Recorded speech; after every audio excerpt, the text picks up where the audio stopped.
क्या अनुष्का सेन पसंद करती है आर्यन खान को, और क्या सच में ये दोनों जल्द ही एक फिल्म में दिखने वाले हैं, जानेंगे आगे। और इस्लाम धर्म में सुअर को गंदा माना जाता है, तो आखिर उसे अल्लाह ताला ने क्यों बनाया, और श्री कृष्णा की पावन नगरी द्वारका अब कहां गायब हो गई, और श्री कृष्ण के वंशज के साथ क्या हुआ, और रणबीर कपूर के इस गले की दिखती नस के पीछे की क्या कहानी है, और एक्सप्रेशन क्वीन माधुरी दीक्षित जी के बारे में ऐसी बात बताएंगे जो आप नहीं जानते होंगे। ऐसे ही फैक्ट्स जानने के लिए बने रहिए वीडियो के एंड तक। नंबर 1, अनुष्का सेन को तो आप जानते होंगे, ये बहुत ही ज्यादा फेमस एक्टर है। सोशल मीडिया पर भी ये बहुत ज्यादा फेमस है। और जब इनसे एक बार पूछा गया कि अगर आपको किसी बॉलीवुड रीमेक पिक्चर में काम करना है तो वो कौन सी होगी, तभी इन्होंने कहा ओम शांति ओम। और तब इनसे पूछा गया था कि आपके सामने शाहरुख खान किसको बनना चाहिए, तभी इन्होंने शाहरुख खान के बेटे आर्यन खान का नाम लिया, और तब से बात फैल गई। अनुष्का सेन को आर्यन खान बहुत ज्यादा पसंद है। कई लोगों ने बताया कि आर्यन खान अनुष्का सेन का क्रश है, पर ऐसा कुछ नहीं है। उनका कहना है कि वो सिर्फ उनके साथ फिल्मों में काम करना चाहती है। लेकिन वहीं पर सोशल मीडिया पर लोग इस छोटी सी बात को कहां से कहां लेकर गए और आर्यन खान को अनुष्का सेन का बॉयफ्रेंड तक बता दिया। इसीलिए सोशल मीडिया पर देखी गई हर एक चीज पर भरोसा नहीं करना चाहिए। नंबर 2, ये बात तो आप में से कई लोग जानते होंगे कि इस्लाम धर्म में सुअर को सबसे ज्यादा गंदा जानवर कहा गया है, और इसके मांस को खाने पर भी सख्त मनाही की गई है। और अगर ये जानवर इतना ज्यादा गंदा है तो इस्लाम धर्म के हिसाब से इसे बनाया है क्यों गया? दरअसल जब हजरत ईसा सारे जानवरों को बड़ी सी कश्ती में लेकर जा रहे थे बाढ़ से बचाने के लिए, तब कश्ती में बहुत ज्यादा गंद मच रही थी, क्योंकि वहाँ पर रहने वाले जानवर वहीं पर पेशाब और मल करते थे, जो कि हजरत ईसा को बिल्कुल अच्छा नहीं लगता था। पर इसका कुछ किया नहीं जा सकता था। तभी हजरत ईसा को फरमान आया कि वो हाथी की पूंछ को जोर से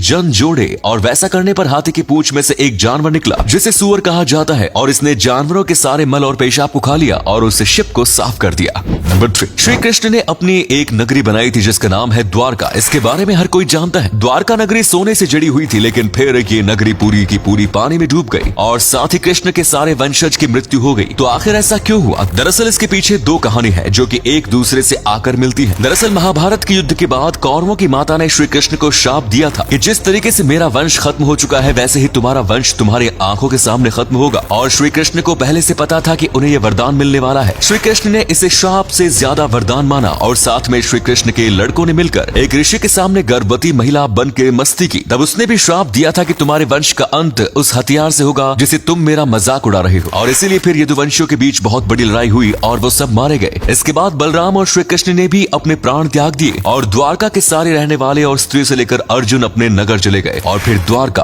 डूब गया। नंबर 4, आजकल हर एक पिक्चर में गाना तो होता ही है जिसमें एक्टर गाने को नाटक करता है, और अगर मूवी सिंगिंग के ऊपर बनी है तो एक्टर को काफी अच्छे लिपसिंग करने आने चाहिए। जैसे कि आपको रणबीर कपूर की ऐ दिल मुश्किल तो पता ही होगा। इसमें उन्होंने गाना वास्तव में नहीं गाया है, लेकिन फिर भी ये इतने ज्यादा अच्छे से एक्टिंग करते हैं कि लगता है कि यही गाना गा रहे हैं। और इसके टिप इन्होंने खुद अपने पिता ऋषि कपूर से ली थी, जिनको लिपसिंग करने और सॉन्ग में गाना गाने की एक्टिंग करने में बेस्ट माना जाता है। तो इनके पिता ने कहा था कि गाने में जब हाई नोट्स आते हैं तो तुम्हें चिल्लाना है, भले ही सेट पर आपको सब देखने क्यों न लग जाए, आपको एक्टिंग करते वक्त चिल्लाना है, क्योंकि जब हाई नोट में गाना गाते हैं तो गले की रस निकलती है, और चिल्लाने पर भी वैसा ही होता है। तो ये और भी ज्यादा रियलिस्टिक लगता है, और आप अगर ये फिल्म देखेंगे तो आप इसको नोटिस आराम से कर पाओगे। नंबर 5, आजकल चिकन फार्मिंग इंडिया में बहुत ज्यादा बढ़ रहा है, क्योंकि दिन प्रतिदिन लोग ज्यादा मीट खाना शुरू कर रहे हैं। ऐसे में चिकन फार्मिंग बहुत ही तेजी से बढ़ता बिजनेस एक है। कई लोग इसे करना शुरू कर रहे हैं क्योंकि इसमें बस 2 या 3 महीने के अंदर काफी ज्यादा मुनाफा शुरू हो जाता है। लेकिन एक बात की, इस बिजनेस को करने में बहुत ज्यादा पैसे खर्च करने पड़ते हैं। अगर आप इसे बड़े स्केल पर करना चाहते हैं और अगर छोटे स्केल पर करना चाहते हैं तो फिर आपको इसमें अच्छे खासे पैसे खर्च करने पड़ेंगे। पर आपको सही जगह पता है जहां पर आप इस चीज को सप्लाई कर सकते हैं, फिर बस 2 या 3 महीने के बाद आपका बिजनेस चल पड़ेगा। कई लोग तो अपनी नौकरी और पढ़ाई छोड़कर भी इस बिजनेस को कर रहे हैं।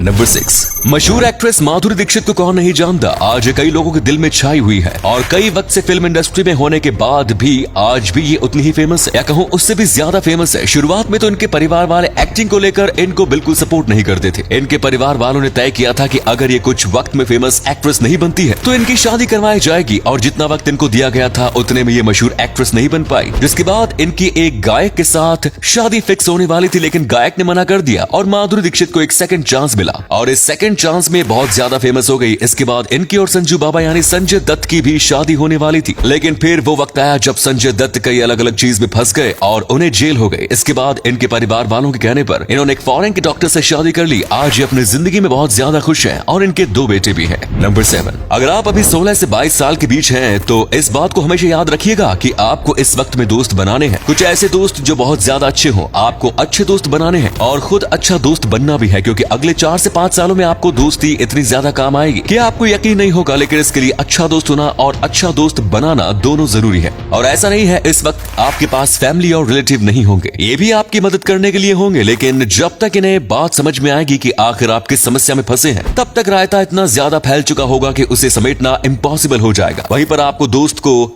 तुरंत आपकी समस्या समझ आ जाएगी, जो कि बहुत ही ज्यादा अच्छा है। साथ में आपके साथ एक ऐसा कॉम्पेनियन होगा जो आपके हर एक फीलिंग को समझता है। और अगले फैक्ट पर जाने से पहले फोटो को ध्यान से देखिए और बताइए कि किसका फोटो दिखाई दे रहा है। इससे पता लगेगा आपका दिमाग और आंखें कितनी तेज है। मिलते हैं आपको 5 सेकंड्स। नंबर 8, क्या आपको पता है जब सबसे पहला आईफोन भारत में लॉन्च हुआ था तो वो सबसे पहले रितेश देशमुख के पास आया था। रितेश देशमुख के पास 2 आईफोन आए थे। इनको पता था कि शाहरुख खान टेक्नोलॉजी के बहुत ज्यादा अच्छे फैन हैं, इसीलिए उन्होंने इसमें से एक फोन शाहरुख खान को भिजवा दिया। तभी आईफोन बिल्कुल किसी फ्यूचर टेक्नोलॉजी के जैसा लगता था और उन्होंने जब आईफोन इस्तेमाल किया तो वो उन्हें बहुत ज्यादा पसंद आया। रितेश देशमुख का कहना है कि आईफोन गिफ्ट करने के करीब 3 घंटे बाद उन्हें फोन आया था और उसमें शाहरुख खान उन्हें कह रहे थे कि ये चीज अमेजिंग है और उससे इतना ज्यादा खुश हुए कि उन्होंने रितेश देशमुख को मजाक में कहा, विल यू मैरी मी।